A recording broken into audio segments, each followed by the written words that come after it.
how to read an option chain. Let's go.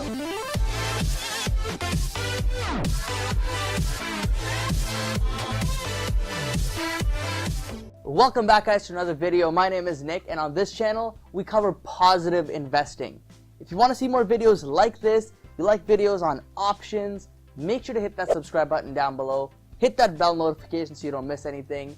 And now let's get into the video. Alright, so for those of you that don't know what an option chain is, it's essentially a list or a chain, if you will, of all the available option contracts for a particular stock. It gives you information like the expiry of the contract, the bid price, the ask price, the volume, the open interest. There's a lot of different information that you can gather to make an educated decision on what option contract to buy or sell based on its option chain.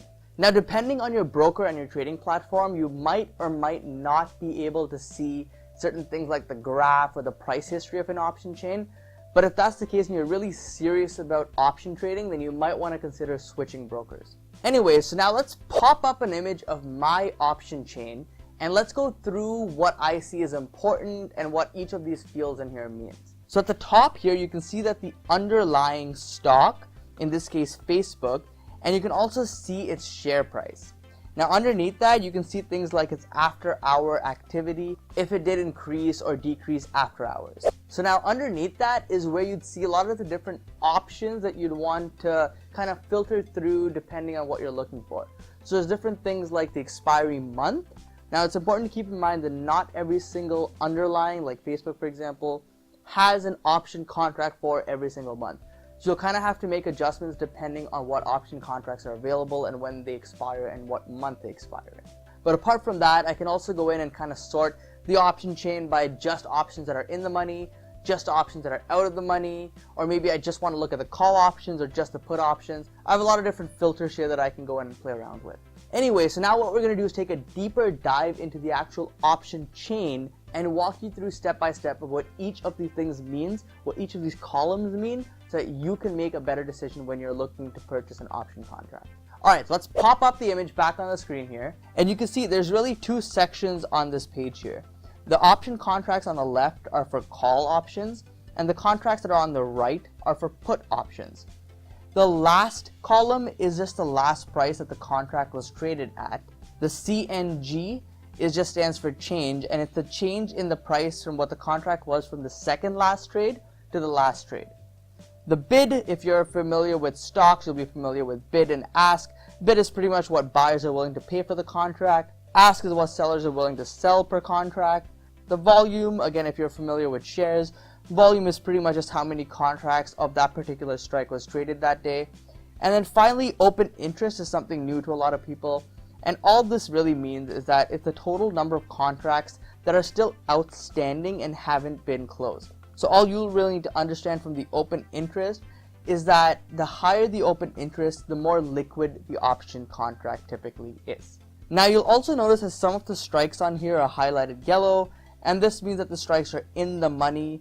If you don't know what in the money means, or out of the money, or at the money, or any of those terms, make sure to go back to my previous video on options, which I'll link up here. But that kind of goes over the basics that you need to understand before you can even think of option trading.